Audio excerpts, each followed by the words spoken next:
Now, a saltwater aquarium must have a lot of water flow. I recommend 14 times an hour at least.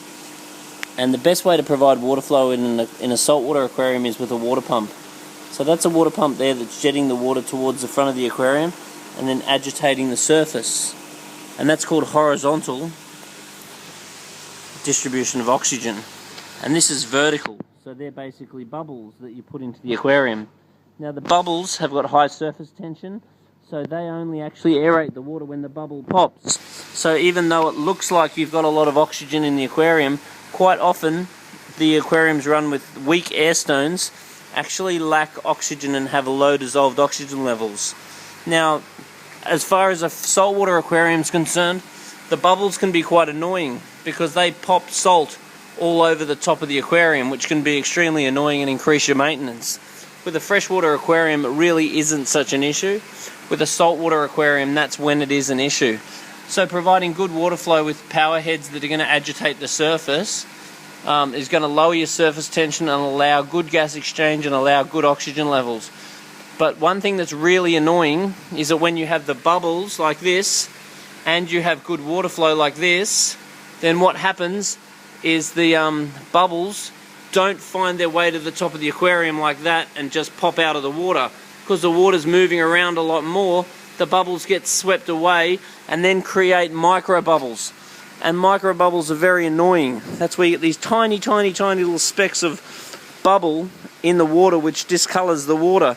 Makes it look not clear, but it's actually tiny little bubbles.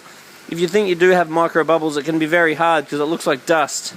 You basically just get a glass of water, put it somewhere in the sunlight, and if those little specks go up and pop out, then they're definitely microbubbles. If they go and settle on the bottom, then they're particles. If they are particles, I recommend using polyfilter, because that'll sort that out. And then the worst thing you can do is have a water pump like this, and then have the bubbles coming up and hitting the water pump, and then shooting out, because that's when you get heaps of microbubbles. And microbubbles are extremely annoying. Once again, in a freshwater aquarium, it's not such a drama. So you can see here, you've got the water pump that's shooting the water and agitating the surface. Then you can see across the back, you've got the air stone. So the air stone is not creating anywhere near as much surface agitation. You can see the surface up here is really quite flat compared to the surface over here. So water pumps are definitely a better way of doing it. For a freshwater aquarium, power heads are totally fine. And be careful in situations like this where the inlet of your filter is quite close to the bubbles. These ones are not going up the inlet, but that can be annoying as well because that can get micro bubbles all through your aquarium. So basically micro bubbles don't really affect their fish that much. I just find them annoying because I like to have like nice crystal clear water, and the micro bubbles will avoid that. So horizontal distribution of oxygen, meaning you've got a pump that agitates the top of the water, is by far the most effective way of doing it. You can definitely have combinations where you have the pump and you have the air stone. A lot of people like the air stone for the look that it creates.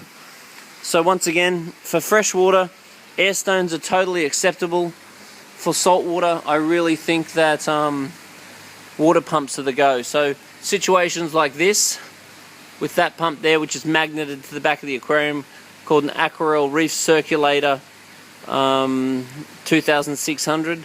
That thing only runs on 4 watts and would be very economical to buy and to run. So that would be my favorite choice.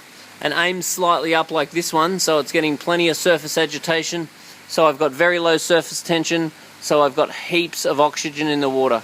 That would be my first choice for both freshwater and saltwater aquariums, and those pumps don't heat up at all. So over here, once again, we've got some bubbles coming out here. We've got very good surface agitation here. Then over here we've got the return pump that's blistering out over here, so very, very good surface agitation.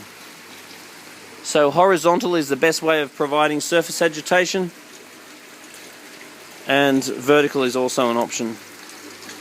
So 14 times an hour for saltwater aquariums, and sort of at least 6 times an hour for freshwater aquariums. And stay away from air stones in salt water. So once again, if your air stone is actually able to go to the surface like that and pop, that means you do not have enough water flow in your aquarium, and I would recommend adding a pump like this.